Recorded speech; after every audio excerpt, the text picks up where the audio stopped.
you share your screen? Yeah, I will do now.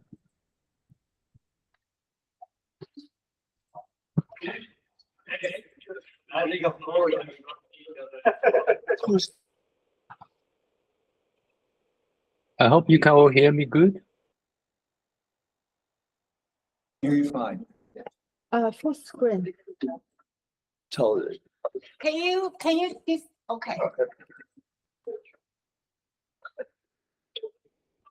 Okay, How please about go now? Is it ahead. looking good? Looking good. Okay, I'll go ahead then. So good morning for us. It's in the afternoon in UK. And first of all, I'd like to thank you for the coordinator, organizer, sorry, to invite me to give this talk. I'm really glad to introducing you to now the ECMWF Ocean Reanalysis System 6. I'm going to very briefly discussing the impact of this new system on our coming subseasonal and seasonal forecasting system as well. I'm sorry if you hear any noise because it's really heavy shower at the moment in ECMWF. So without delay, I will go ahead. The presentation will be loosely separated into three components. First is an overview of the ocean and sea ice reanalysis activity at ECMWF. Also describing the system change that we implemented with ORAS6. And then I will show some evaluation results with the new system, in particular to show the impact on our couple forecasting system, including subseasonal to seasonal forecast. So this is the overall slides to show the evolution of ocean and sea ice reanalysis activity at ECMWF over the last 40 years. So I'm going to change my pointer. Later. So as you can see, we first introduced in the ocean reanalysis since 1997, called the ORAS1. Initially, was really trying to fulfill the requirement of seasonal forecast by providing ocean initial conditions. But over time, we gradually added more applications to our ocean reanalysis, including subseasonal forecast, climate monitoring, and until now, current operational ocean reanalysis ORAS5, we have used that to initializing our medium range forecast as well. And for the coming new system, ORAS6, which hopefully will go operational next year, it will also be used to couple to our new reanalysis AS6. So that's an important addition application to the new system ORAS6. And the change of the system component you can see in this table. Over time, the model has changed, but we have been sticking to NEMO model for a while. And we haven't had any sea ice model until ORAS5. We introduced the LIM2 sea ice model, and we're going to change that to sea ice cube with the new system. The model resolution has also increased from 2.5 to now a quarter degree. The other change is with the forcing, and in particular, the forcing frequency has changed the current operation of 6 hourly to 1 hour in the future system. Another details about the system change, I will talk in the following 2 or 3 slides. So this is a schematic flow to show the major system evolution comparing to the current operational system ORAS5 and what has changed in the new ORAS6 system. I would like to especially thank the support from the EU funding, like the Copernicus ECHO project, but also the Siemens GLORe project and some follow-on project, which has partially supported the development of ORAS6. So as you can see in the table, the forcing change has been air entering to air 5 and from 24-hour radiation to hourly radiation. The model has changed most importantly as part of the sea ice model from LIM2, a single category, to a multi-category sea ice model, sea ice cube. The resolution of the model didn't change. There's also a major change in the data simulation algorithm. We have moved away from a deterministic data simulation 3D1 to a hybrid ensemble 3D1 system. In addition, we have introduced the SSD assimilation, comparing to what we do operationally, which is a margin scheme. So other change, including more ensemble members, and cover a longer period from 1950 onwards. This is a schematic plot to show how we actually apply the data simulation within our ORAS6 system, which I will not spend too much time on it. So the next few slides is about the component change of the system. The first one is about the model and forcing change. As I already mentioned, the ocean and sea ice model in ORAS6 will be based on NEMO 4.0.6, to be precise. It's also including a multi-category sea ice model, which we call the sea ice cube. And this model have a prognostic salinity. In addition to that, there are many other changes, which we'll talk about later. The forcing, atmospheric forcing, comes from NOAA L5. Also, we have a new Buck formula, which is more consistent with our operational Buck formula. So with all this change, the performance of the system has been improved. And one example of the improvement is the subsurface current. So the plot here showing the subsurface Juno current in one of the town mooring stations when verified against the mooring observation, which is the gray line here. So on the left panel is the mean absolute Juno current from ORAS5, solid black line, and the new ORAS6, the blue line. You can see when comparing to the gray thick line, which is the observation, town mooring, ORAS5 has underestimated the Juno current, while ORAS6 has been consistently improved Juno current over the top 300 meters depth. The right panel is the root mean square error verified against the town mooring. So the black again is the ORAS5. It simply have larger root mean square error, pretty much over the full depth range over the up 300 meters, while ORAS6 has been reduced error. So one major change in the system, also including ensemble 3D WAR with a hybrid B approach. So this is hybrid covariant formulation, can be written in a way like that. It's a standard B formulation, except that B now is formulated in the hybrid way. The H stands for hybrid. And this is supported, and this development has been supported by the Copernicus funding ERGO and ERGO2. So in the formulation, C stands for covariant matrix, including a hybrid diffusion operator, kappa, and D is a block diagonal of the matrix variance, including hybrid standard deviation, sigma. So without going into too much details, I'm just one example showing how we formalize the hybrid bigonal standard deviation using sigma H. So H stands hybrid sigma, including both sigma M and sigma E. E stands for ensemble estimated standard deviation of the error, while M stands for modeled standard deviation of the error. While the ensemble estimated error of the day is estimated with the previous assimilation window, the modeled part is also formulated with two components. They are climatology and the parameterized one.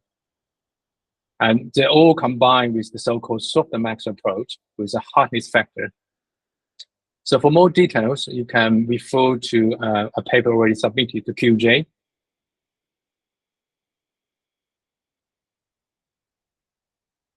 So with the example 3D WAR, we have also introduced direct assimilation of SST with the new ORAS6 system. Now we have found out if we simply assimilate introducing direct assimilation SST with a parameterized B, which is the same B matrix formulation used in our ORAS5 system, that will degrade SST analysis.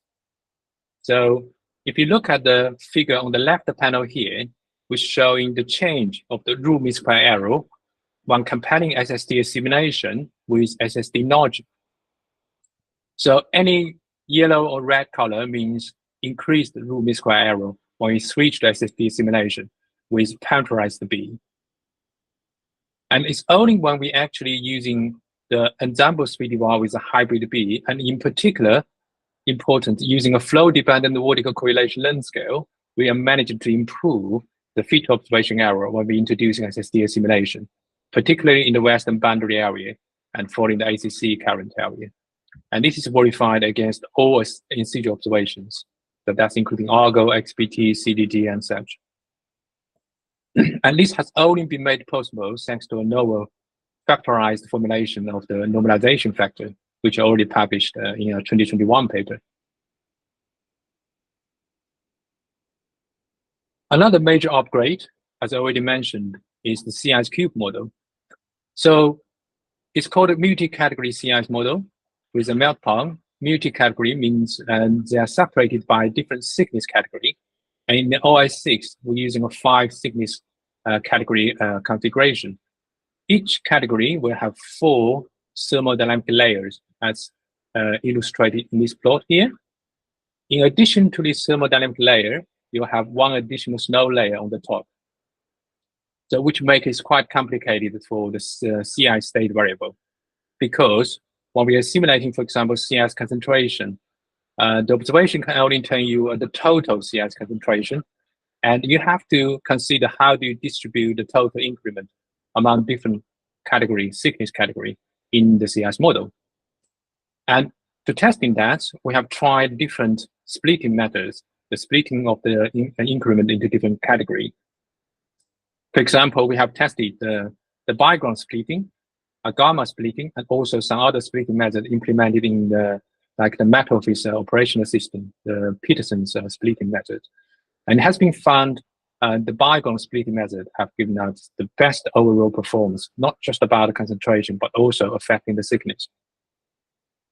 Apart from the splitting method, other things need to be considered, also including how do we grow sea ice from the open water, as well as how do we balance, introducing some kind of thermodynamic balance between sea ice and ocean state variable. Because if you do not accounting for that, the increment may not be able to sustain because the surrounding seawater may be too warm in the ice age. Another important change in this data simulation, I also want to say a little bit, is a diameter simulation or a simulation of the sea surface height. So one major change is about the usage of the observation. Comparing to ORAS5, now we are simulating sea surface height with a global coverage. So the figure here showing you the assimilated observation of the sea surface height in a 5-day DA window. On the left is the ORAS5, on the right is ORAS6. With the red color means the QC rejected observation, and the green is accepted observation. So ORAS5 do not assimilate any altimeter date north and south of 50° north and south. And it's also do not assimilate in sea surface height in shallow water near the coast area. And this has changed with ORAS6.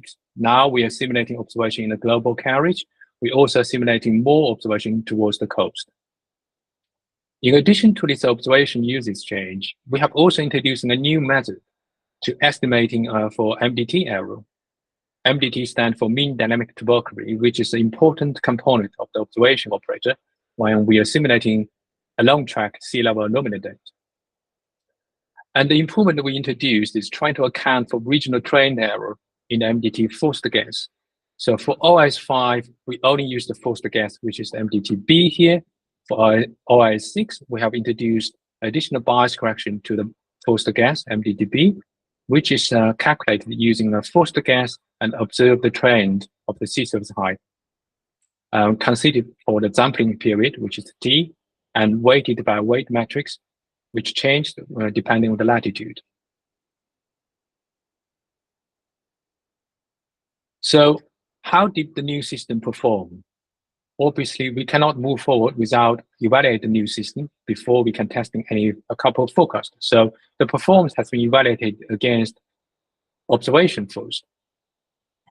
So comparing to ORAS5, fit observation error, if you look at the map here, is O minus B root mean square error change with respect to ORAS5. So any blue color means the reduced root mean square error.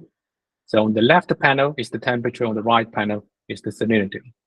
And you can see pretty much everywhere in the global, we have reduced the root mean square error. For temperature, the reduction is about 15%. For salinity is about 7%. And if you look at the 10 series of the root mean square error for temperature, averaged over the up 1,000 meters, you can see the ORAS6 has been very consistently reduced root mean square error comparing to the ORAS5. over the whole 2005 to 2024 period. And the shaded carrier is the simulated observation in ORAS6 with different types, with the dominated observation as Argo, but there are also other observations like the mooring quite stably maintained, but CTD XPT has gradually reduced over time. Perhaps the most prominent or the important improvement in ORAS6 is about SST, in particular because we have introduced SST assimilation, but also because we have a new forcing driven by IR5, a new ocean model. So if you look at this left plot here, it's comparing the SST bias in the Gulf Stream region and verified against the ESA-CCI SST analysis product. On the left panel is the SST bias in ORAS5, right panel is ORAS6. You can see this very large dipole of the bias in the Gulf Stream extension in ORAS5. It is because the NEMO model we used with a quarter-degree resolution have an overshooting issue with the Gulf Stream passing the Cape Hatteras. And it has been pretty much eliminated in the ORAS6 thanks to SST assimilation. And this is very important, which makes the coupled forecast can use a full coupling instead of a partial coupling, which I'll talk later. In addition, if you look at the SST diurnal cycle and comparing ORAS6 with ORAS5, verified against this observation, which is constructed from drifter date, then ORAS6 have well captured the diurnal cycle, both the phase and the magnitude, while ORAS5 do not have much of the diurnal cycle. It's pretty flat. One of the most important reasons is the radiation, solar radiation was 24 hourly in ORAS5, while ORAS6 is now the L5 radiation. But SST assimilation has further improved its diurnal cycle as well. So how did the ORAS6 perform in the forecast? Before I go to any forecast result evaluation, I have to point it out that not just the initial condition has changed, but also the coupled forecast is also using the NEMO4 and the CSQ. In addition, we have changed the coupling of SST, where the old system we have to use partial coupling, only couple SST in the tropic. The new system is coupling with everywhere. And we also have increased the sea ice coupling. Instead of coupling just the coupling, the sea ice cover, we added albedo, snow, and sea ice thickness coupling in the new system. So overall, the new system have a very good performance in the medium range, in global range, in particular in SST. So on the left panel, you will see the SST arrow in the new system, which is the green line, and the old system, so which is the operational system, the purple line. The arrow grow over time from day 1 to day 9. You will see consistent improvement of the new system in green line with a reduced error of SST forecast until day 9. And actually, in day 3 of the forecast error, it's pretty much the same as the old analysis system, which is equivalent to a scale gain of SST forecast 3 to 4 days of the scale gain. For the sake of time, I have to skip the right panel, pretty much showing you we also improved atmospheric variable forecast variables, but with less impact on the forecasting errors. And when we go to the subseasonal forecast, the conclusion is quite similar for SST forecast. So here is showing you the week 4 SST forecast bias in ORAS6 and ORAS5. You can see pretty much everywhere with the larger forecast arrow. For example, these red patches in the new system forecast, we have reduced the bias. And also in the Gulf Stream region, you can see the bias reduction is quite obviously. This is the week 4, which means the SST initial bias reduction has been sustained after week 4 in the subseasonal forecast. But the impact on the atmospheric field are not so big, are generally very similar to the operational system. But it is because, perhaps because we need to further tune our coupled forecasting system with the new ocean initial condition and the new model. And so tuning is still ongoing. The sea ice have, the impact on sea ice vary strongly by seasonal and can have different impact on the mean state and forecast anomalies. But one of the reasons because we have some thin sea ice thickness bias because we never simulated sea ice thickness in our system. So it's about the seasonal forecast impact. And to summarize, the new system have some substantial impact on the seasonal forecast. We are evaluated with the V forecast, of course. both on the mean state of the ocean, including SST, but also the atmospheric variables, including humidity and precipitation. And the difference can persist for several months. There are some very obviously improvement in ENSO variability, including the Central Pacific, NINO 3.4, and the coast region, NINO 1+2. So the figure here is the mean absolute error of SST reforecast between months 2 and 7, as 18 case studies between 2005 and 2022. On the y-axis is the mean absolute error of the new system. On the x-axis is the mean absolute error of the old system. So basically, any cause about the diagonal means the larger error for the old system. So this is showing the new system have reduced the error pretty much for all the cases. For the long-range sea ice forecast, they're mostly improved. However, there are some months we can have sea degradation. So the plot here is showing the change of integrated sea ice age error, comparing the operational system and the new system. So the change means if we see any negative value in this plot, which means the new system have reduced integrated sea ice age error. And this is the lead month from month 1 to month 13, with the solid line showing the north hemisphere and the dashed line showing the south hemisphere. So except for perhaps months 3, 4, 5, we have seen some kind of degradation, but all the other months we have seen reduced forecast error with the new system. So that's my last slide.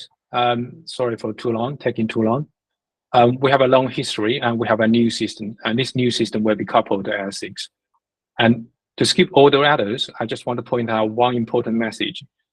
To develop this new system, we have reviewed many challenges in producing an ocean reanalysis, but the most important challenge we found, or most difficult one, is to producing a high and low frequency signals variability at the same time, both simultaneously and accurately, to meet different application requirements, including both seasonal and medium range forecast.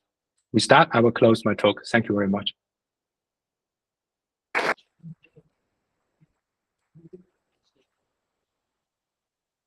Thank you so much, Dr. Zhou. That was very, very informative and interesting. Unfortunately, we don't have time for questions, but we really appreciate it if you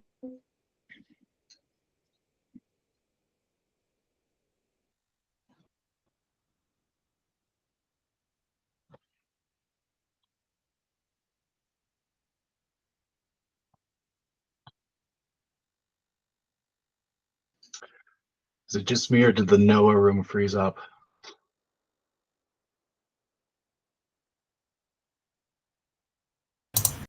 I can't hear anything. I'll text Steve.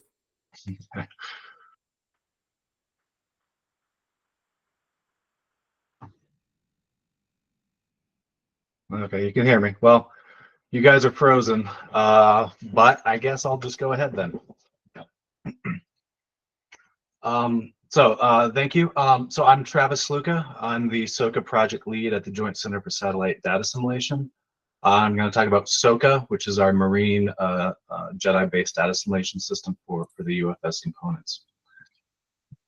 For those of you who don't know who we are, so JCSDA is a interagency partnership housed at UCAR, a partnership between NOAA, NASA, Navy, Air Force. For the Marine DA side, we mainly collaborate with NOAA, NASA, and a little bit with the UK Met Office via the Air Force. So I'll talk about what is SOCA, a little bit about what the current status is for EMC's adoption of SOCA for the next generation for GFS 17, GFS 13, and a little bit about what our future plans are with SOCA. So first up, so SOCA stands for Sea Ice Ocean Coupled Assimilation. So right now we're primarily focused on the sea ice and the ocean. Coupling will come later. We are developing with our partners, so NOAA and NASA and some of the community, for both regional and global marine DA. It's focused mainly on the MOM6, SICE 6 models. SOCA is built upon JEDI, which I'll talk about briefly, but leveraging JEDI allows us to make some pretty big advancements in the area of marine DA using what some of the other domains have been working on.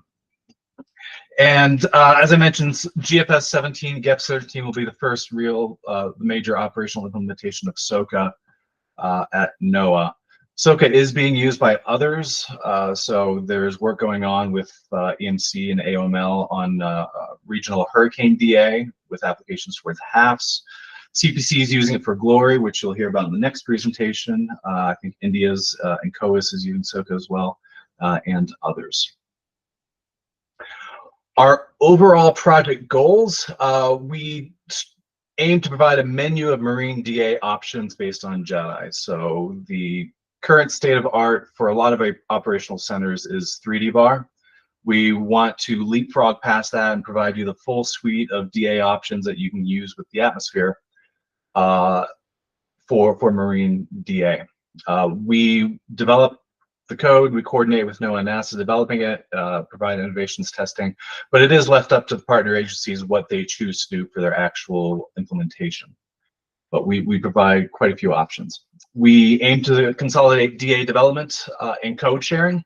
So there are not a whole lot of ocean DA people. There's a few of us, so anything we can steal from the non-ocean people is great. So by leveraging JEDI, we can steal a lot of the stuff being done by the atmospheric DA people. And we do aim to accelerate marine DA R2O. So the same system that's being used for operational purposes is available open code to the community for use and experimentation. So those menu of DA options. So as I mentioned, a lot of operational centers still using 3D VAR for the marine. We provide 3D VAR, 3D VAR FGAT, LETKF, EDA. The hybrid 3D ENVAR LETKF is what is the target for the next GFS and GEFs. So that has been a major focus of ours lately. But we do also have 4D ENVAR capabilities. So that's what we have working right now for the marine DA.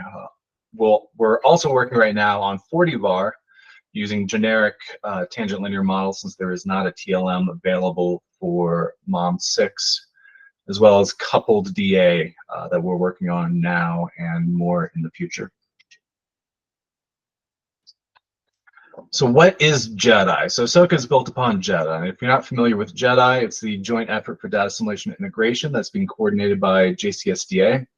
It's basically everything you need for DA that should work with any domain of an Earth system model. So it provides quite a few tools in terms of generic DA, B matrix tools, observation operators, things like that. And by using this, the amount of code that we actually have for SOCA is beginning to get smaller and smaller, even though we're using more capabilities. And so any type of function that is common amongst different models and domains, we push into JEDI. And so these things are available for SOCA, and other marine models such as ROMs that have interfaced with JEDI can use some of the stuff we're developing. And this is all publicly available on GitHub. As kind of an example of things that we don't have to implement ourselves for SOCA, we can use them straight from JEDI. So we have our generic interpolation. We have multiple DA methods that I've talked about available as both the primal space and dual space solvers. Background error covariance tools. So we did add in recently a explicit diffusion operator, which is ideal for the ocean because the diffusion operators are generally used for the ocean, given the small length scales that the ocean has. But by moving this into JEDI, this is actually now available for anyone who wants to use it. So this diffusion operator is being used by the land DA, the atmospheric composition people. So it really showcases how JEDI helps us use common tools for all of these domains to help speed up development. I'm going to talk a little bit now about what the status is for the implementation at EMC, and I will say I deserve no credit for this section. So this is all work being done by NOAA EMC. So for the next GFS GEFs, so this will be a fully coupled UFS model. So using the 1/4 degree MOM6 size 6 for the marine components. And it's a pretty big advancement in terms of what the DA capabilities are for the ocean. So kind of similar to what you just heard with the ORA system. It's similar in the sense it's a hybrid 3D ENVAR FGAT with an LETKF used to propagate the ensemble members. So if you're at all familiar what's being used operationally for the atmospheric DA with GSI, it's very similar to that, except this is 3D ENVAR, not 4D ENVAR. So 6-hour windows. The ocean is using IAU for the update. The ICE model is using direct insertion. The plan is to use 80 ensemble members at full resolution. Hopefully EMC can do that, but we do have the capability to use lower resolution ensemble members with SOCA if that is needed. The background error is a hybrid background error. So it is composed of a 80-member ensemble that has had some recentering done around the central member before being used. The static B portion is very similar to what's used in NEMOVAR, except for the UV balances are not in place there. In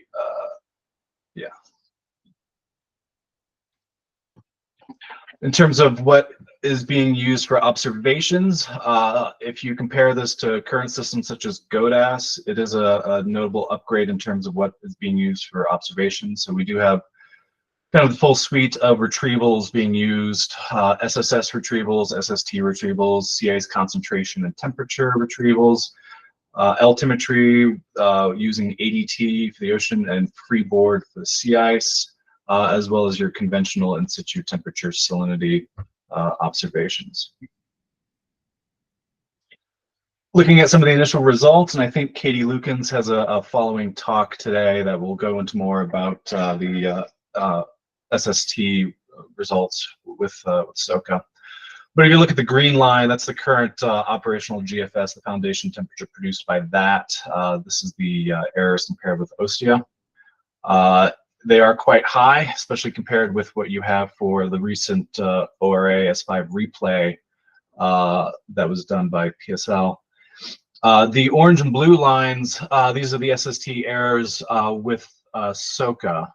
The orange is just the 3D VAR FGAT for the ocean, the current GSI for the atmosphere. And the blue line is the hybrid ENVAR for the ocean. So there, as was mentioned in the previous talk, having an ensemble covariance for the ocean does help out considerably for SST errors. One thing that should be noted is I believe this is the ENVAR, SOCA ENVAR using a static climatological ensemble. So once the GDAS workflow is put together that does have a cycling ensemble, we do hope that this line should be even lower when examining the errors. So SOCA does improve the ocean, as we were hoping, but it also improves the atmosphere. So if you look at radiance for ABHR channels that are sensitive to the ocean surface, so these the radiance errors are quite a bit lower when you run with the SOCA Marine DA turned on. That's this orange line. So not only do we have improvements in the ocean by using the DA here, we do have improvements in the atmosphere when assimilating the radiance is there. Some future developments for SOCA. So right now, these are things that we're working on for possible usage in future operational systems, such as the following GFS, GEFS implementation, HAFS, SFS, things like that. We're working on 4D methods. As I mentioned, we do have a 4D ENVAR that is working, so that is an option for anyone who wants to use it. We are also working on a 4D VAR using a generic tangent linear model, and we'll be doing some comparisons of what the performance is for those 4D methods has possible options in the future.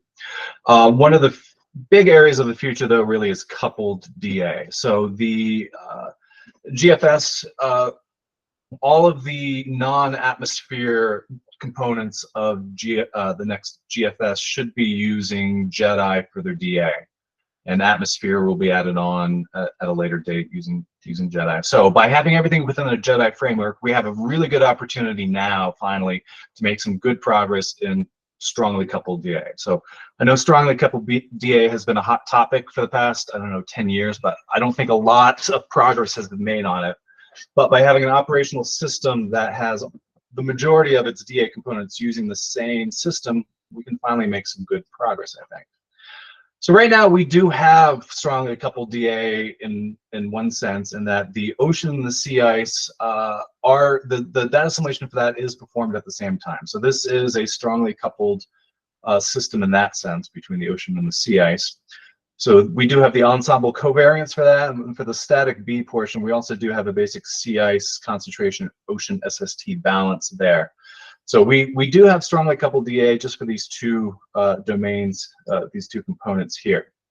That's what we have presently. But if you look at all the components available in the coupled model, there's still a lot of work that we can do. So one of the things we're working on right now are a couple of observation operators. So using surface sensitive radiances, so infrared and microwave for simulation of SST, and for ocean color, we have a ocean color forward operator in JEDI OASIM from NASA that can produce the color from the, it's a combination mainly of the ocean phytoplankton concentrations and things such as the atmospheric aerosol. So it's a coupled operator that will let us simulate someday the pace and modus observations.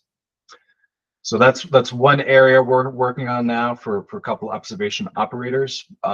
Going beyond that, by having all of these components within JEDI, we hope to make some good progress on coupled covariances. So my favorite example is,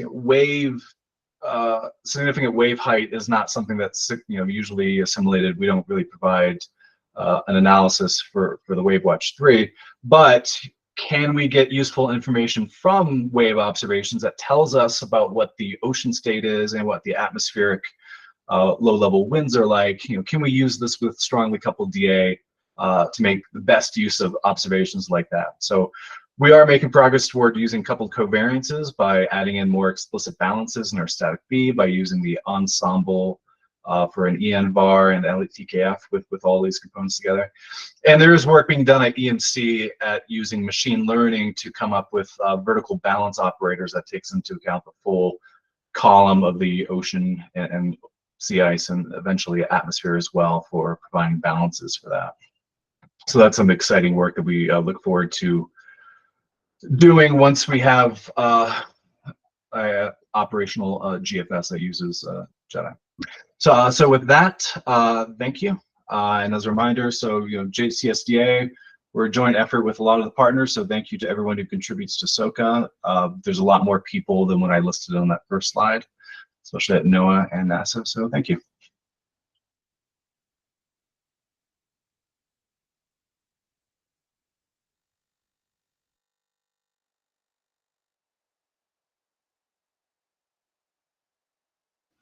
And the NOAA room is still frozen.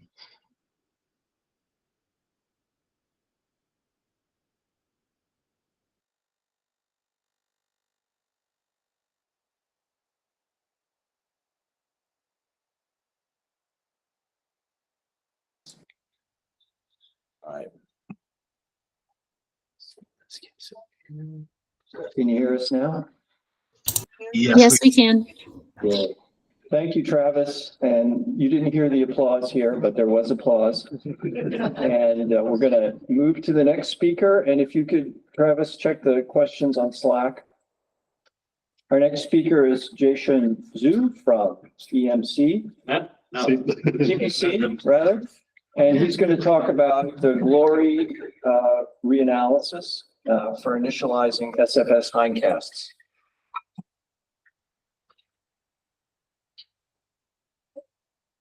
Thanks, Jeff. updated my PPT. It looks like Jason didn't update it. Sorry about that. Correct. So anyway, I'm from CPC. My name is Jieshun Zhu. So basically, as Travis mentioned, our work is application of JEDI SOCA. So Travis already gave a great introduction for that part. So as you see here within CPC, we have a relatively small group working on related to this project. However, we got a tremendous help from EMC, GCSDA, and PIC, particularly the Marine GIDA's team from EMC, led by Kyung. Also, some members just changed. So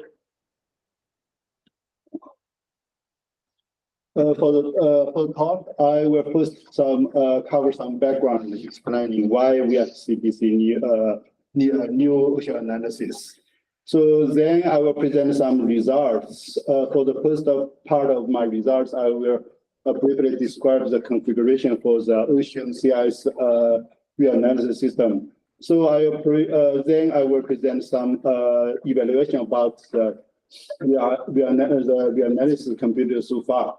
After that, I will present some initialized hindcasts by the GLORe, and I will focus on NSO and CIS prediction. In the end, I will give a brief summary. So in NOAA NCEP, currently we have two ocean DA systems running operationally. So GODAS and CFSR. These two systems are different. GODAS is a standard unknown ocean data simulation system. CFSR is a weakly coupled, but in terms of ocean model and DA algorithm, they are highly related. These two systems support various climate services in NOAA, particularly those products produced by CPC. For example, GODAS is used for monitoring NSO, ocean, and MGO status at CPC. For prediction, we all know the ocean DA is fundamental for supporting the climate predictions. Particularly here, CFSR is used for initializing climate prediction system, which is still running now, CFSV2. Regarding prediction, even though we need to, I want to remind you that some GLORe history for NCEP. NCEP is the first standard that use ocean data to initialize dynamic model-based operation system. Even though our current developments still need some speed up. So on the right side, I show some product examples which indirectly or directly use these two ocean prediction ocean analysis system, including ocean briefing, ENSO status monitoring, ENSO forecast, drought outlook, seasonal temperature and precipitation prediction, also hurricane seasonal outlook. However, as to legend ocean DA system, the GODAS and CFR has many limitations, which have make it not cannot meet our operations at the CBC. Essentially, the DA in both GODAS and CFSR has no major upgrades since 2003. They use a relatively ocean model for GODAS. MOMS3 still is the ocean component. For CFSR, MOMS4. Also, for the DA parts, the univariate background error correctness is used in both GODAS and CFSR. They can assimilate only in situ temperature. For salinity, assimilate the synthetic salinity profiles, which based on the real temperature and the climatological temperature salinity relationship. Also, the limited is assimilated in both systems. No asymmetry, for example, no asymmetry is submitted for both. For CIs, GODAS have no CIs component. For CFSR, if you look at CIs in CFSR, they are large files over there. So this problem made us as not at the CPC, but also the NCEP tried to build a new ocean DA system to replace this two old system Along this line, the latest effort led by the EMC, EMC is about the development of NG GODAS, which with a significant contribution from JCSDA. So this paper, sorry.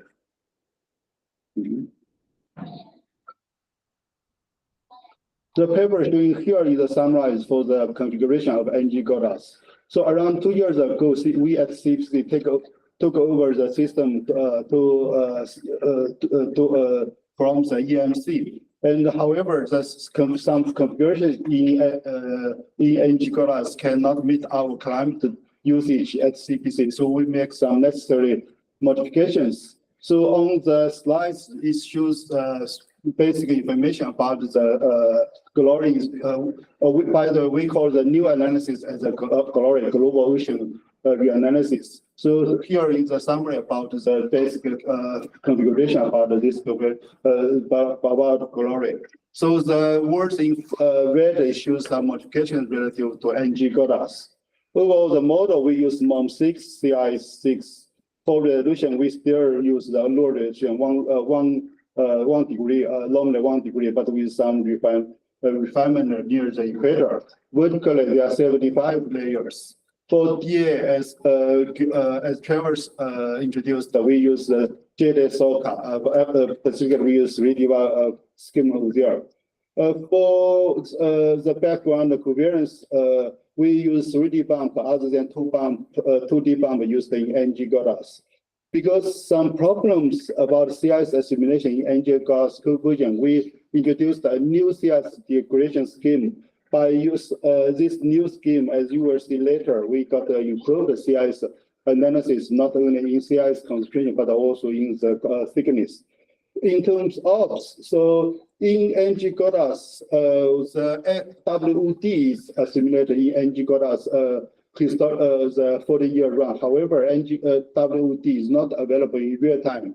Well, since we have no advanced quality control system ready yet, so we try to use another marine in situ data set from marine laboratory, so FEMAC. So that is available in real time. For the ADT, we use the data set from Nestis. For sea surface concentration, we honest assimilate sea ice concentration. We didn't try thickness yet. So for concentration and also SST, we use level 4 products. For concentration, we use CTR version 4. For SST, we assimilate OCTR SST. Also for forcing, we made some necessary modifications. For NG GODAS, during the early period, the CFS are used after 2001, I believe. It's the GFS analysis used. However, for our usage at the CPC, we want a more consistent forcing to make the climate more no drift in the forcing atmospheric forcing. So we changed it to use the core, which is produced by CPC with the contribution by PSCR. So we have run the configuration for more than around 42 years. So it's ended at the last year. We once so far the core is being implemented in real time. Once it's available in real time, we will keep this system running in real time as well. So here is some replication for the ocean part. So it shows some plot along the vertical section in the equatorial Pacific. On the left is the mean difference. On the right is RMSC. It shows compares the temperature salinity in GLORe with the GODAS CMSR. The verification is compared to UK Met Office objective analysis EN4. My diagnostic is based on the Argo area because EN4 during the Argo area has more reliable qualities. So if for salinity on each side, the right is for salinity, left is for temperature. You can see for salinity, GLORe is show clearly smaller difference, smaller bias in both mean difference and RMSE. This is expected because salinity in GORAS and the CFSR is not really assimilated at all. For temperature, we can see we compare to CFSR, which you used in current S2S forecast at NOAA. We got the smaller mean bias and RMS error as well. But when we compare to the GORAS, the performance it looks comparable. If we put this the same metrics for the OR system 5, we found the similar metrics for OR system 5 is much clearly better than both GORAS and GLORe. So it means we still need to work hard to improve our own system on both, I think, NOAA part. So here is for ocean. Now let's look at the sea ice. The plot here shows, I checked the sea ice thickness and the sea ice volumes in the Arctic region. I compared to the GLORe to satellite estimate, also another two model-based analysis, which is produced by Ocean Reanalysis. Pyramus and Germus. These two products have been widely used in the CIS community since it's being produced. So, by the way, as I mentioned earlier, so thickness is not as a simulation variable in both NG-GORAS and GLORe, so it's independent validation here. Let's look at the figure on the right bottom. It shows the time series of Arctic sea ice volume during March over the past over 40 years. The black curves is the satellite estimate. The two green curves is estimate from the Pyramus and Germus respectively. The red curves is from the NG-GORAS. The GLORe is shown in blue curves. Overall, the all model based derived the ocean volumes seems larger than satellite estimates.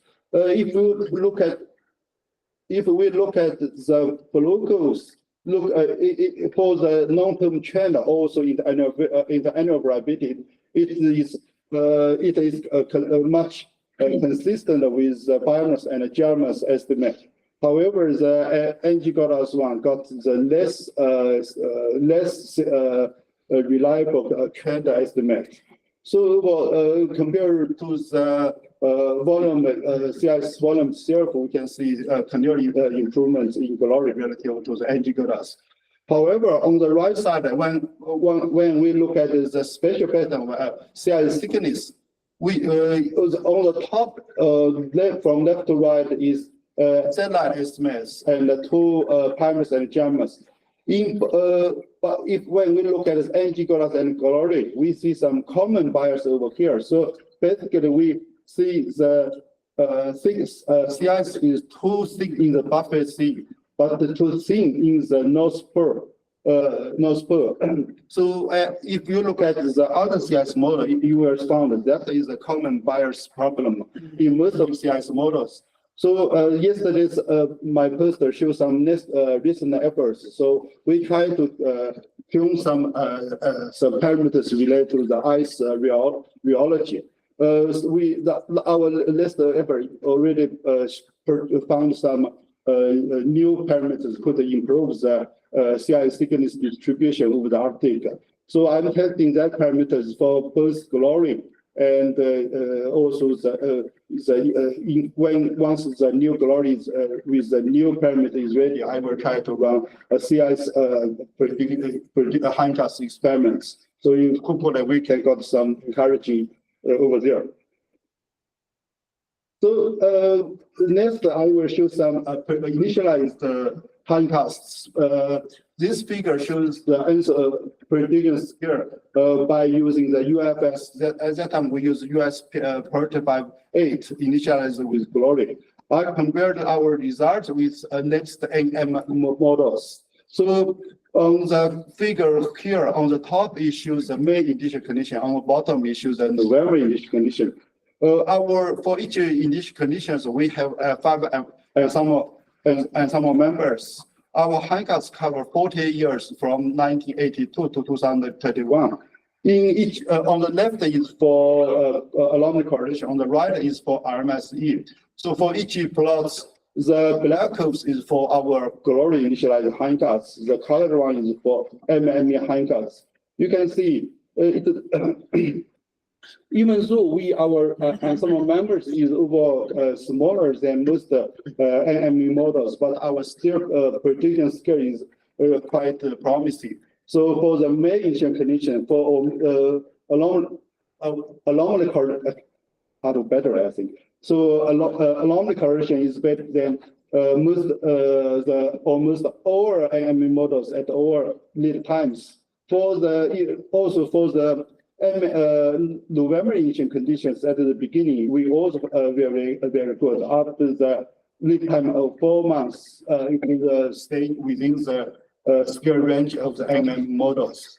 So yesterday, Yan Yun have two posters. She gave us some comparison of GLORe initialized hindcasts and OR system 5 initialized hindcasts. I think you can, if you're interested, you can look at the contact Yan Yun directly. Actually, the Shen have posted today here. She done more strict comparison. She uses exactly same model, same example, but use different ocean and sea ice initial condition. One is from GLORe, one is from OR system 5. The interesting thing is even though temperature and salinity in OR system 5 is clearly better than GLORe, but the answer prediction skill with GLORe it looks better. So we still try to understand the field strands. One possibility, as McDonald yesterday suggested, is related to the trend is better represented in the GLORe. So we will talk after that to see what the real story is behind. So the in CBC, Yan Yun also conducted the S2S optical sea ice prediction using the GLORe initial condition as well. So she conducted the hindcasts covering June initial condition and then November initial condition. Her experiments covered 10 years. For the figure here, compare the scales with the 3 existing forecast system that we used at the CBC. So the blue curves is the scale. By the way, the scale metric use the Heidegger scale score. The higher, the greater the Heidegger scale is the higher scale is the prediction R.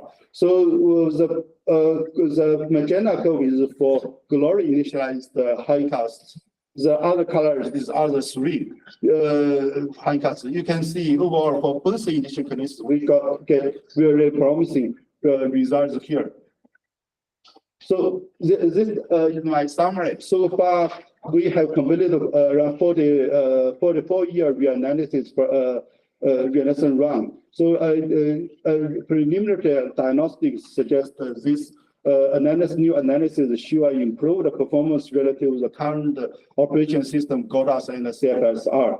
For the CIS analysis by using the new degradation scheme, we see improved over the NG GORAS as well. What's interesting is the encouraging scale in the GLORe initialized dynamic predictions for both ENSO and CIS, which will this scale could be a reference for the NSFS under the development. We, as Travis mentioned, the EMC is developing the new coupled data simulation system with advanced DA algorithm. Hopefully, we will see more improvement once that system is available. Also, I want to mention the GLORe configuration will be participated in the Synops project, which need by the Yosuke Fujii. So we have some communications this day. So we will complete our S2S OC very soon. Hopefully, we can report some results sometime later. Thank you.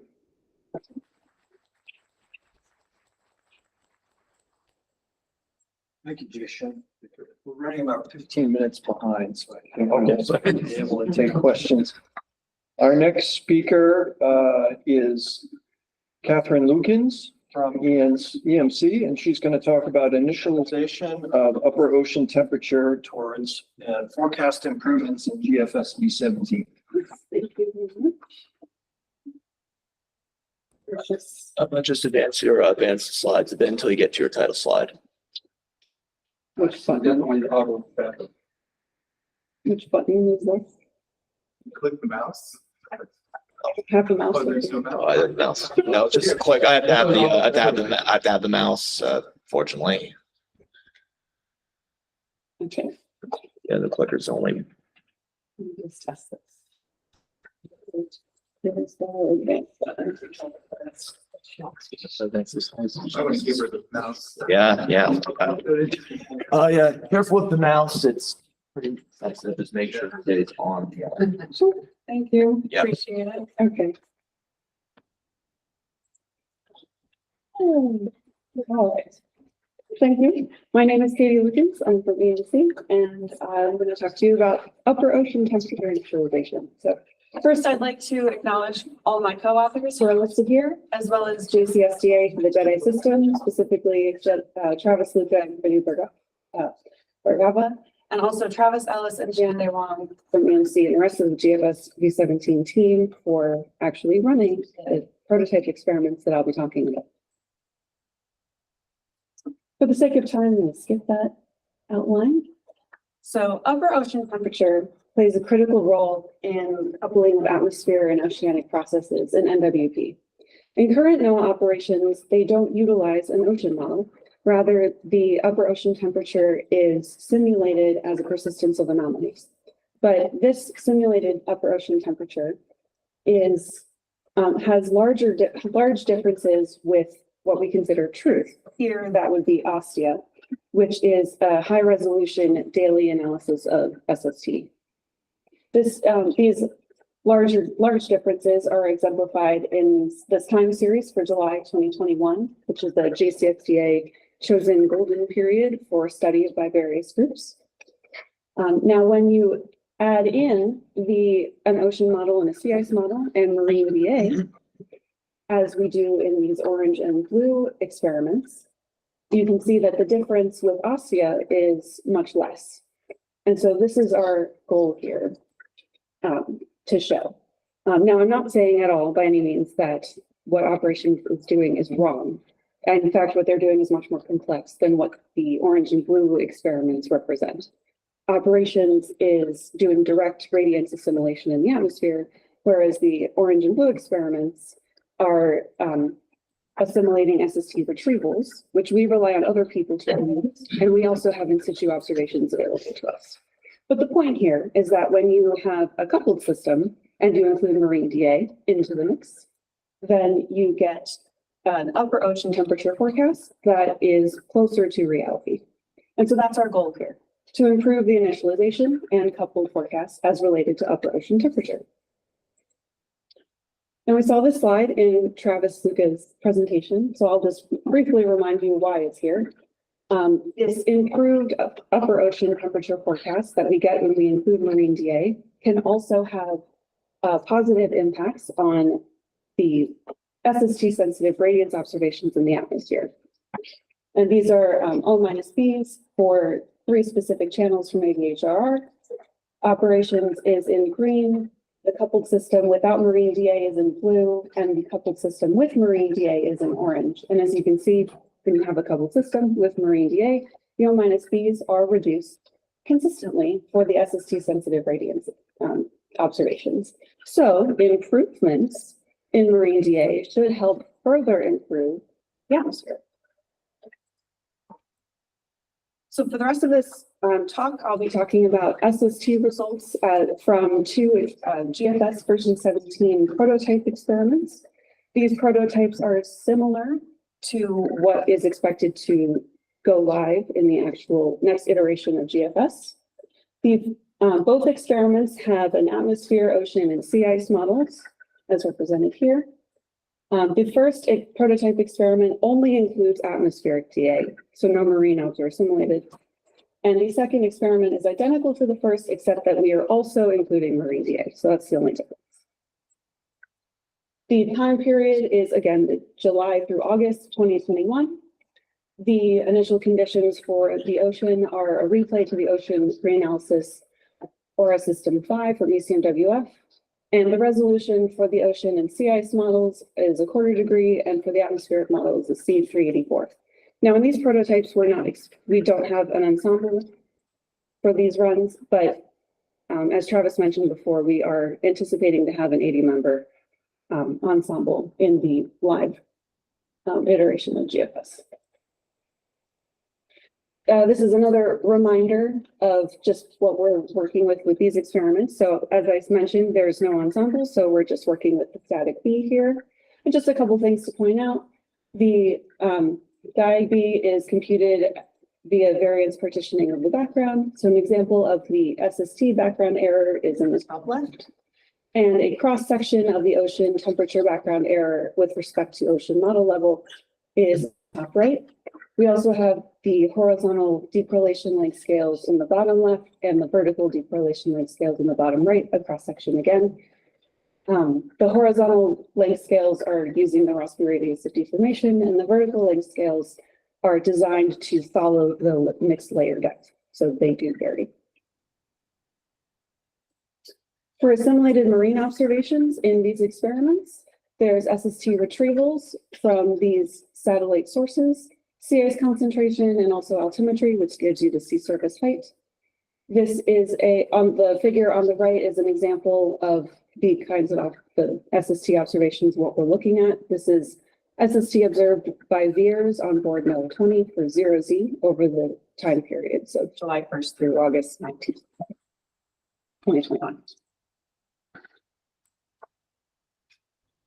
So now for some results, specifically SST, and what we really focus on is the diurnal cycle. But why do we care about the diurnal cycle? Well, it is essential for accurately computing air-sea heat fluxes and predicting the evolution of the ocean and the atmosphere. Our purpose here is to determine how well the diurnal cycle is modeled and to isolate any related errors or issues that currently exist in the system. So what we're looking at here are the mean SST anomalies, which represents the diurnal signal in SST from the first experiment, which only includes atmospheric DA, and the second experiment, which also includes marine DA. Now, what we consider SST here is the top layer of MOM6, the ocean model. So it represents approximately the top 2 meters of the ocean. The reds are diurnal warming, blues are diurnal cooling, and the star here represents the approximate position of the sun. So when the sun's overhead, the ocean warms up, everything looks good there. However, you'll notice immediately that if you only include atmospheric DA, you get an underestimation of the diurnal signal in SST. Whereas if you are including these SST retrievals and assimilating them into the system, then you're getting a diurnal cycle that's more consistent with what's observed. More specifically, now this is a busy slide, so I'll take you through it slowly. But specifically with the diurnal cycle, we look at how the O-Bs are related to this and the impacts on the background forecasts. So the O-Bs for one analysis time, what we're finding is that for one analysis time, they are not necessarily indicative of how to improve the forecast for the next analysis time. For example, let's take a look at the diurnal cycle, the diurnal signal at 0Z. This is what we just saw on the previous slide. Now we're only looking at the experiment with marine DA included. We have warming in the Eastern Pacific, cooling over the Africa and Asian continents. And then we have an O-Bs distribution globally. But let's focus on this little circle here, the Northeastern Pacific. The O-Bs are generally red, where there's a bunch of warming going on at this moment. And that's telling us that the observations are warmer than the background. Or put another way, the background is too cold. So how do we correct for this? we add heat there.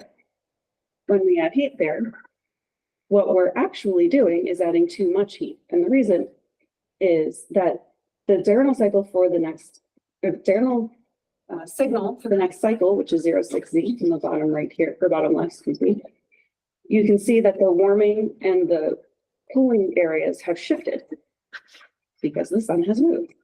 So now instead of having this more intense warming from the northeastern Pacific, we're actually in a transitional period where we're cooling down. And so when you add heat at zero from the 0Z O minus B in this region, you're adding too much heat because you don't need that much anymore. And so this results in largely negative O minus Bs for the following cycle, which means that the background FFBs are actually too warm now. And so this is a shock to the system every 6 hours. And this happens for the other cycles as well. So the point here is that we need to better account for diurnal variability from SST or in SST when we're assimilating marine observations. Now, despite the shock to the system every 6 hours, we are still seeing that adding marine DA to the system improves the SST forecasts. These are time series for the month of July, so just over time, of the mean absolute error between the SST forecast and ASTIA. What we mentioned before is we're considering truth. The day 1 is on the left, day 5 in the middle, and day 10 on the right. And as you can see, the green lines, which are the experiment with marine DA, are in fact consistently, the mean absolute error is consistently lower than the SST forecast with just the atmospheric DA. And this is also true, not only over time, but just in general for the all forecast lead times up to 10 days. So this is very encouraging for including marine DA in the system, and this will be in the next iteration of the GFS version 17. So in summary, we want to improve the forecast and the state of the upper ocean. We examined how well the SST diurnal cycle is modeled, and we found some issues and some biases. We're working towards exploring those some more and coming up with some ways to mitigate them. We also have been looking at SST innovations, which are useful in discerning where the forecasts need improvement.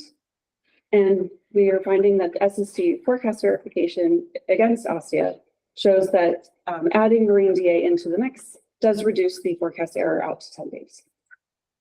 So currently we're doing a more in-depth examination of the individual biases from the satellite or from the, for SST, from each individual satellite observing system. Because they do differ, we're finding, and some of them are fighting each other.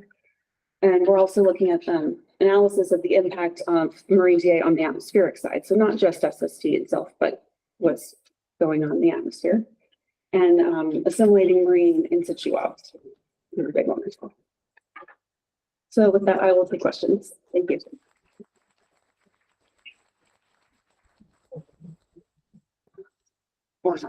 Thank you, David. I don't think we have any questions, but you can turn the slide. Okay, thank you. Our next speaker is Dr. Yosuke Fujii. We're very pleased to have him talk to us about the development of 4D-bar Ocean DA for JMA.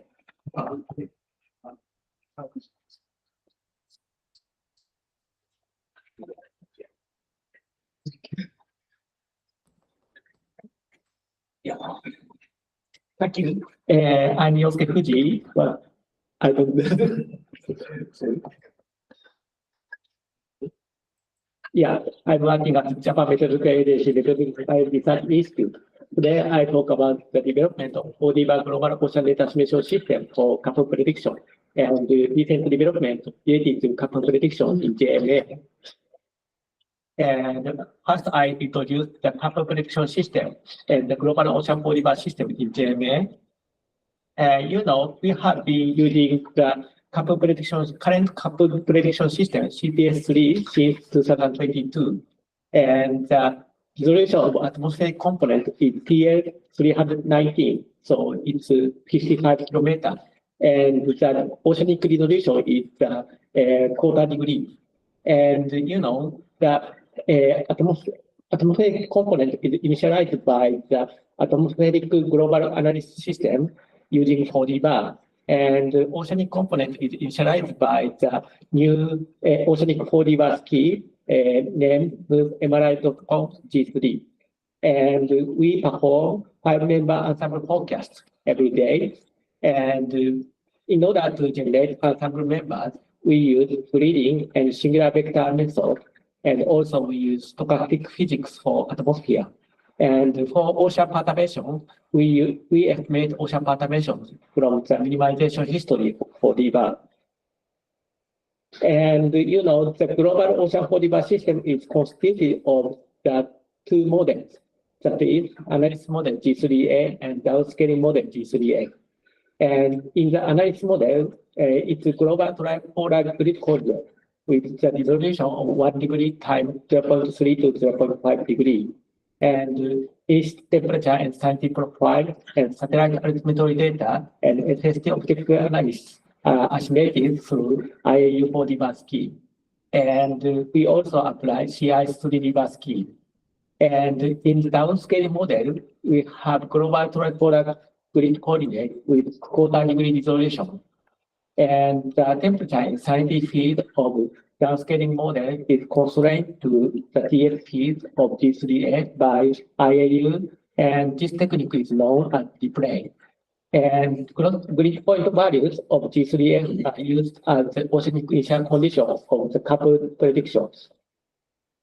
And I talk about the impact of 4D bar in the global system.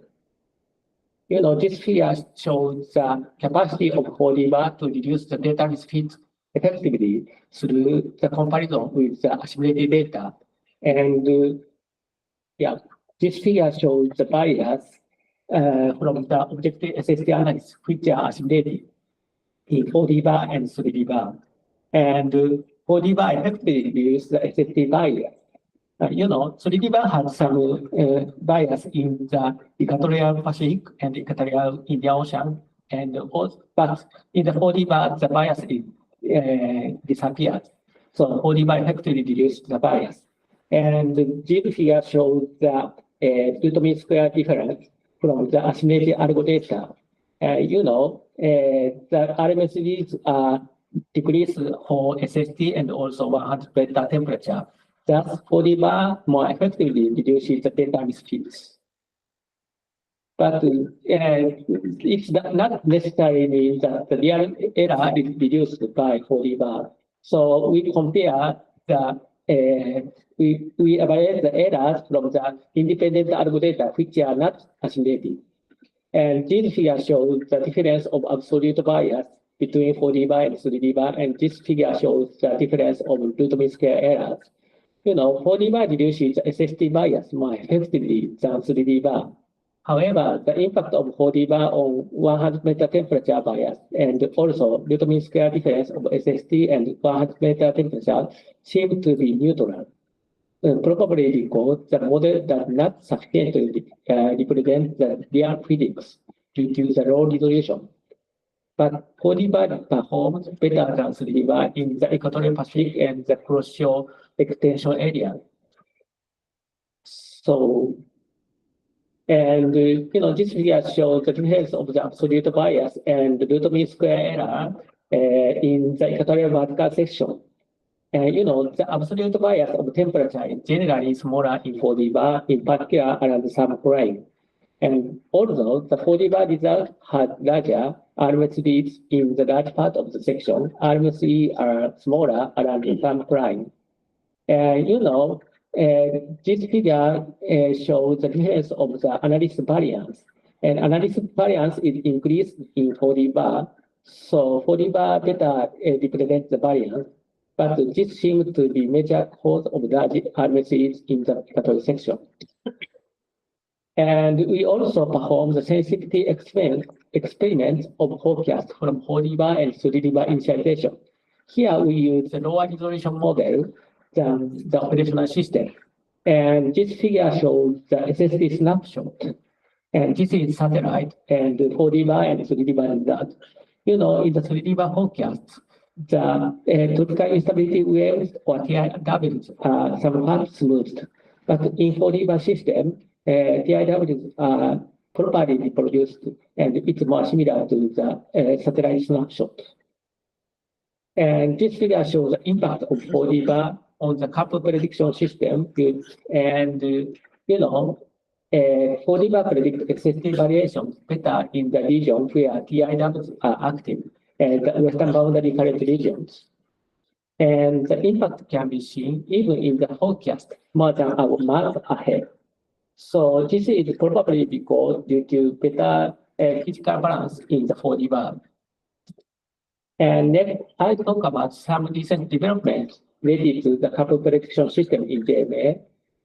First, in our system, we use the SSD predicted by the couple prediction system in the uncoupled atmospheric forecast, subseasonal forecast. And here we examine the impact of earlier transition of SST from the anomaly persistency forecast to the SST predicted by the couple prediction systems. And this figure at the left shows that the anomaly, SST predicted by the CPS3 is better than the anomaly persistency forecast, especially in the summer season. And the figure, those plots show that the anomaly correlation coefficient score is for sea level pressure and near surface temperature is improved by the earlier transition of the SST to the CPS3 SST.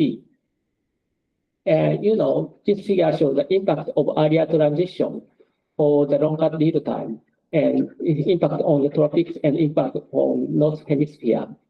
And, earlier transition to the CPS3 SST improved the forecast, especially for longer lead times for yellow color.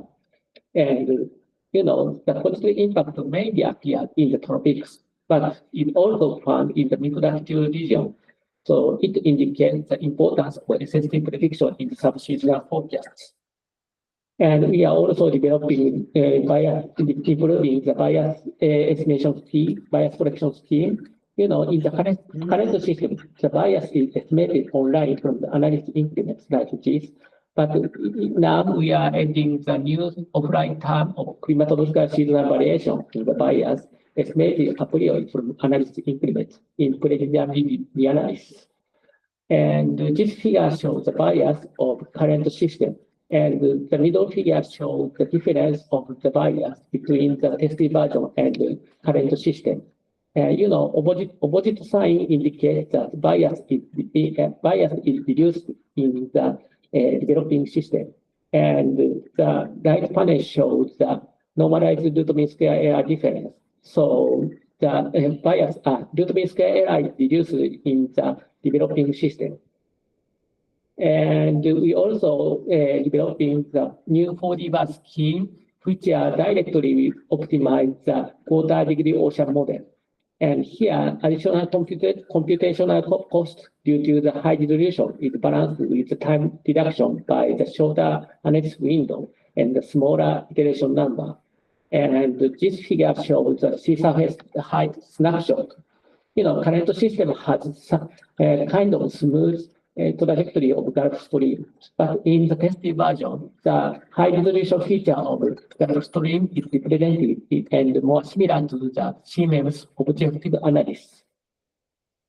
And this figure shows the root mean square error difference. In the mid-latitude region, the root mean square error is reduced. However, the RMC is increased in the tropical region. And the bottom figure indicates that analysis variance related to the observation variance. And, the variance is increased in the tested version, and it becomes closer to 0. So the variance is improved in the new system. And we, JMA also leading the UN Ocean Decade Project, SINOPS. Synops is to seek a project to seek the way to get maximum synergies from the combination among various observation platforms in ocean prediction. And Synops is now promoting a coordinated OSE using various ocean prediction systems. And DMA has currently been conducting the OSEs for the Synops coordinated OSE activities. And this figure shows the RMCs of 100-meter temperature field of OSEs that assimilated the altimeter and algo data and marine data as well as the control run. You know, algo data has significant impact in the global ocean, but altimeter and marine data still have some positive impacts complementary to algo data. So I would like to conclude this presentation. You know, my conclusion is that a better SSD representation likely improve both uncoupled and coupled predictions. And oceanic forever and dedicated bias correction can improve SSD analysis, resulting in better coupled forecast. And using SSD predicted by a coupled prediction system can improve uncoupled atmospheric forecast. And GMA MRI are currently conducting OSEs for the Synops. And NOAA and NASA also plan to join the project. And please mail to Synops or visit the webpage to join the Synops activities. That is, thank you for your attention.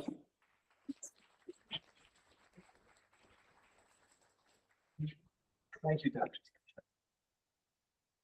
Our final speaker for the session this morning is Feiyu Liu from GFDL. And he's going to tell us about GFDL's SPEAR seasonal prediction system, initialization, and bias correction. Slides.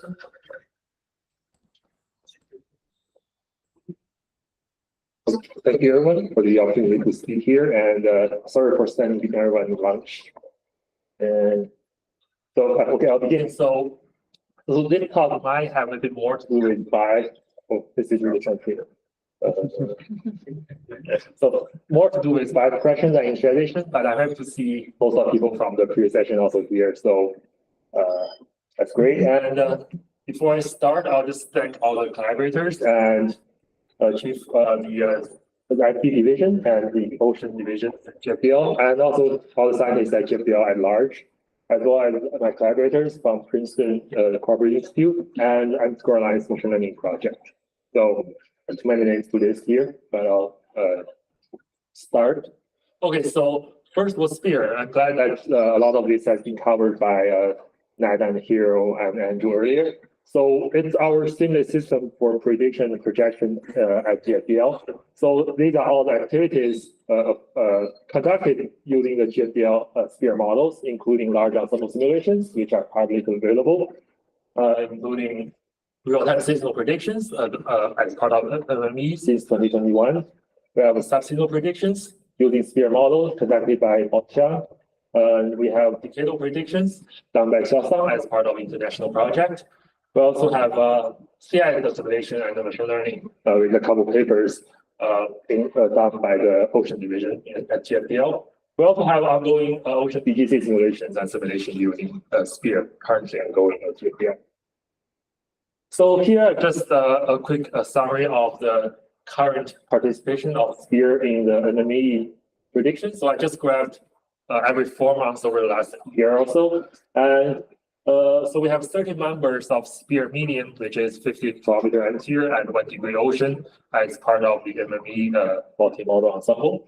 Over the last year or so, SPEAR was pretty good at predicting the El Nino from last spring, one of the earlier ones, to having a warm signal, which persisted until December and January. And it was one of the slower ones to go into La Nina over the last few months. I mean, this is just 1 year, and SPEAR does have the tendency to go a bit warmer than others over that year. So this not necessarily means it's making a more accurate prediction, but just tendency to go a bit warmer last year and also a bit less into La Nina this year. And as for the seasonal prediction initialization for this session, everything is done using the couple model at the division for SPEAR, but there are some tweaks to that formula.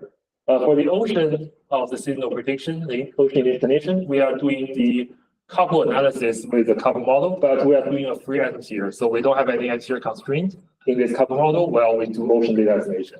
So there is, full disclaimer, this will not give you the best ocean reanalysis products, period. But that doesn't necessarily mean it will not improve the predictions because it will give you some more consistency between your analysis and your forecast. It also affords us the opportunity to apply the tendency adjustment we have in the analysis to our coupled seasonal forecast. And so the atmosphere, land, and sea ice conditions are done in a separate experiment where we match multiple atmosphere variables as well as SST into the reanalysis and observation product. And we made our best effort to make sure these two experiments use the same common observation product. So when you combine them together, there won't be any intershock or discrepancy between the different components. Okay. So here is just about the tendency adjustment has been shown by Bill yesterday. Is what we added to our couple predictions. And these two figures are just showing the signal cycle of these tendency adjustments. You can clearly see some signal cycle between different hemispheres for different seasons.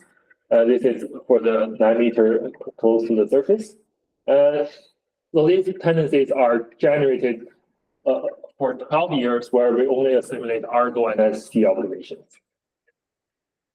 So here I'm showing the climatological model drift across about 30 years of hindcasts for lead months 0, 1, and 8. And the month 8 has a slightly different color map to show the differences. So on the left here, we have sphere model with the tendency adjustment, and on the right, without. So as you can see, you have some very typical SST bias emerging in the first and second months of the forecast, which are mostly gone from with the tendency adjustment. And even at lead month 8, where the model itself had already become more or less look like the typical signal bias for SST, and the prediction still have very minimal drift. So this is the average across about 30 years. And we did find that this tendency adjustment has some improvements for INSO prediction. So on the top there is an anomaly correlation scale across all initial actions months for the Niño 3-4 anomalies. So the top two lines are with tendency adjustment for sphere medium, sphere low, and the bottom one is for sphere low without tendency adjustment. So both the resolution and the tendency adjustment have some improvement overall for the Niño scales. And of course, it differs a bit for different initialization months. But what we also found is that in addition to the Niño INSO scales, the reduced SST bias is actually more important for a bunch of teleconnection phenomena, such as anti-river storms, all these things, where accurate SST climatology is actually important as a foundation where the model can simulate the right atmosphere variabilities where you project the anomaly bounds. Okay, so now I'm moving to about bias corrections as part of this M-square lines project. So what I want to do is, although the OTA, the tendency adjustment, is working pretty well for our current enemy forecast, there are still issues that we are well aware of. So, for example, even with the advance of Argo, we still don't have enough coverage spatially and temporally. And these are all seasonally climatological increments that are stationary. And we also have a mixture of all biases, including from the forcings from CIs, all these sources. And we want to enhance the tendency adjustment with machine learning. Instead of have an increment that's a function of longitude, latitude, and time, we want to have an increment that's a function of the state variables and surface fluxes. So this way, we know that the model drift or the area of growth should be different even for the same location, for example, in the tropic Pacific, when there's any El Nino or a La Nina, because the background state changes, you shouldn't have the same model drift even for the same location, the same time of year. So the goals of this machine learning enhanced OTA is to improve couple model prediction and projections. So we can apply this adjustment to a bunch of different experiments, and also to connect with other machine learning efforts to gain more insights about the model physics and model biases. Okay, so here are just some offline results done by a postdoc, Katherine, over the last couple of years. We can just focus on maybe like the second column here, which shows the R-square of the predictive scale of these different networks. So we have the OTA, basically the climatological corrections in black, and a bunch of different networks that use a different input to predict these adjustments. You might use different profiles of temperature and salinity and their gradients, mostly the vertical gradient, the shear, and as well as surface fluxes, including radiative heat fluxes, as well as momentum fluxes. So as you can see, once you include these fluxes to predict the adjustment using neural networks, you can get a bit more information about the model error compared to just the climatological information. So most of these improvements are concentrated around the surface mixing layer, but you do see some improvement at the depths where the Sluka is. So this is also where the model has the largest variance and the largest error for certain locations. So our goal is to see whether we can apply this in the model online to improve further upon the climatological OTA we already have. And here just some time series for certain regions. So if you, for example, look at the Gulf Stream, the red line is the OTA climatological signal cycle, which is a repeating cycle for these years. And the black line, which is really hard to see in the projector, is the daily increment, which are really like these large fluctuations, like a combination of all the sources from forcing, from possible representative errors in the ocean. And the two networks I chose here, using different combination of fluxes and the vertical profile, they were able to mostly follow the signal cycle with a bit more information, like intra-seasonal or seasonally, that may give us tell us more about how the model is drifting at this shorter time scales, and hopefully give us a better prediction and projection. And another effort of the M-square Alliance at GFDL, done by the postdoc Will Gregory, is to using a similar approach but for CIs. So we know there is a lot of systematic CIs biases in the ocean, and so what they did is to using a convolutional neural network to learn about these CIs data estimation increments, similar to what we did for the ocean, by the way, the image-like convolutional networks, to learn these corrections and apply them in the ocean CIs model. So what he found here is actually using a CNN, you can more or less reproduce most of the increments that were actually calculated by the DA system by just using this CNN. And the good news is that it shows that a lot of the corrections that the CSDA is doing is actually systematic biases. And it's also encouraged to see that we can actually reproduce most of these DA increments from learning by learning from previous increments. So he applied this to an ocean CIS model, a climate simulation of the ocean CIS model. You can see that the model without the machine learning has the signal cycle of the CIS concentration in Antarctic and Arctic. And after the machine learning implementation, the signal cycle is much closer to the observations. But this is all done in an ocean CIS only model. And once he put this into a couple model, that's where things is a bit break loose a little bit. And so this is some early results he had, is where you initially, once you start a couple model sphere predictions with this machine learning implementation, initially it's drifting closer to observations, but at a certain point it overshoots and becomes much worse with this implementation. And this is kind of expected because all this training and data is done through the ocean CIS only model, and which means these increments may not be the best fit when you move into a couple model with a different climatology and different forcing. So this is something we definitely want to try, both the CI as well as the ocean component of this machine learning based bias correction.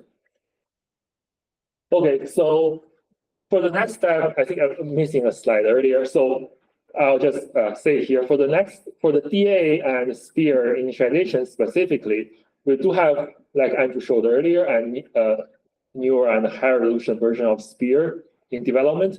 But as the computational constraint, we have to make sure that this newer and higher resolution version of sphere is really beneficial for the research on prediction and predictability before we spend all the resources to conduct all the hindcasts and DA experiments with the higher resolution sphere.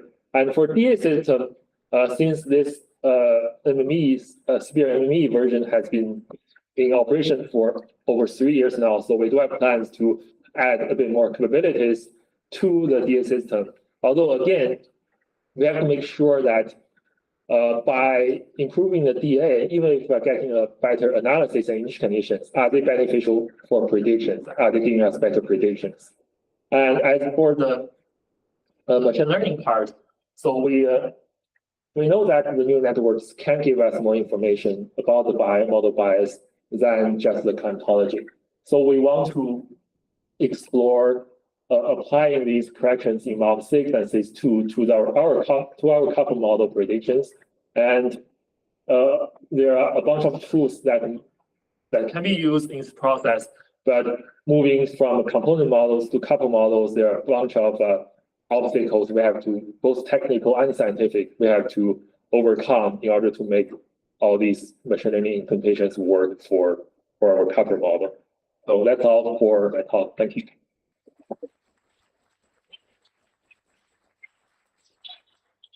Thank you, Feiyu. And let's thank all our speakers once again. So lunch now, and we'll reconvene in here at 1:30. Yeah, just